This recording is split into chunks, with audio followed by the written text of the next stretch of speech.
যিনি আমাকে সৃষ্টি করেছেন, এই সূর্য, এই আলো বাতাস, এই অক্সিজেন, এই পৃথিবীর গাছপালা, নদী নালা, খাল বিল, পুকুর, মাঠ ঘাট, জমি জাতি, আবাদ নদী সব দিয়ে ভরে দিয়েছে।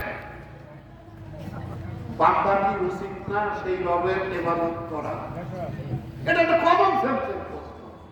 তো এই ইবাদত করার জন্যই তিনি আমাদেরকে সৃষ্টি করেছেন বলে কোরআন মাজিদে বলছেন। তিনি ছাড়া আর কারো ইবাদত করাটাকে আল্লাহ তাআলা পছন্দ। কোরআনের ভাষায় ওয়ামা উমিরু ইল্লা লিয়াবুদুল্লাহ মুখলিসিনা লাহুদ্দিন হুনাফা ওয়া ইউকিমুস সালাতা ওয়া ইউতুজ যাকাতা ওয়া যালিকা দীনুল কাইয়্যিমা। এটাই সঠিক দিন। তোমরা একমাত্র আমার, আল্লাহ বলছেন, আমার সোজাসুজি ভাবে একমুখী হয়ে শুধু আমার ইবাদত করবে আর নামাজ পড়বে আর আল্লাহর দ্বীনটাকে পালন করবে। এই কাম ছাড়া আর আমি তোমাদেরকে অন্য কোনো কামে তৈরি করিনি। আপনি বলবেন যে ভাইরে সারাদিন যা কাজ করি, নামাজ কালাম তো করি অল্প সময় না। আপনি যে নামাজ পড়েন এটা ইবাদত, রোজা করেন ইবাদত, মাঠ ঘাট ব্যবসা বাণিজ্য পথ ঘাটে যাবতীয় যে কাম করেন সবই ইবাদত। তবে তার হতে হবে আল্লাহ এবং তার রাসূলের তরিকা মোতাবেক। আল্লাহ রাসূলের তরিকার বাইরে কোনো কাম করলে সেটা কখনোই ইবাদত হবে না। যখনই আপনি আল্লাহর বান্দা হবেন, আল্লাহর সন্তুষ্টির জন্য আল্লাহ এবং তার রাসূলের সিস্টেমেটিক ইবাদত করবেন, এর সমস্ত কাজগুলো আল্লাহ তাআলা ইবাদত হিসেবে কবুল করে, তাহলে ইবাদতের পরিসরটা বেড়ে গেল। বোঝার জন্য আপনাদের বলছি, মহানবী বলছেন যে ব্যক্তি রাতে মসজিদে বা জামাতে এশার নামাজ আদায় করে বাড়িতে ঘুমিয়ে গেল, আবার ফজরে এসে যখন মসজিদে জামাত ধরল, সে সারা রাত ঘুমালো কিন্তু ইবাদত হিসাবে গণ্য হবে।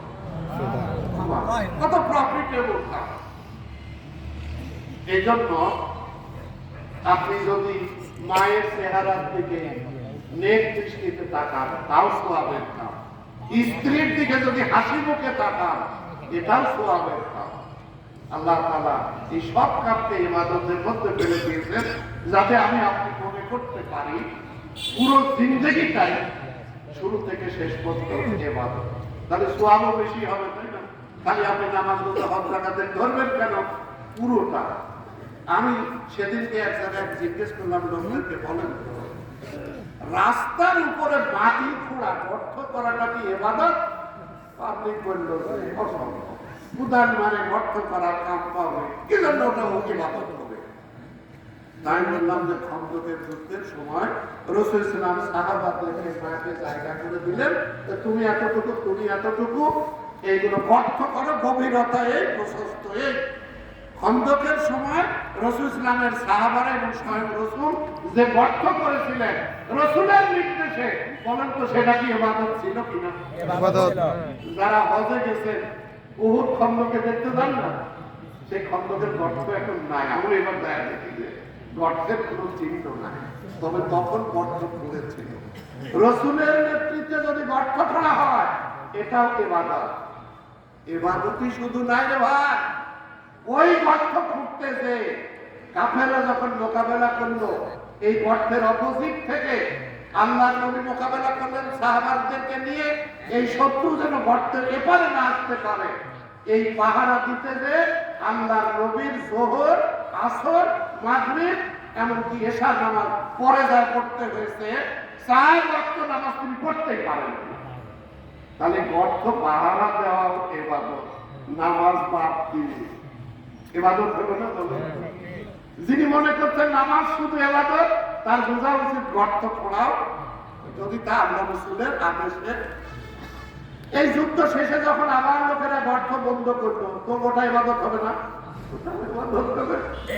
তা আমি ওই লাইনে আর কথা না বলে আমাদের বাস্তব জীবনের সমস্যার আলোকে ইবাদতের কথা বলি।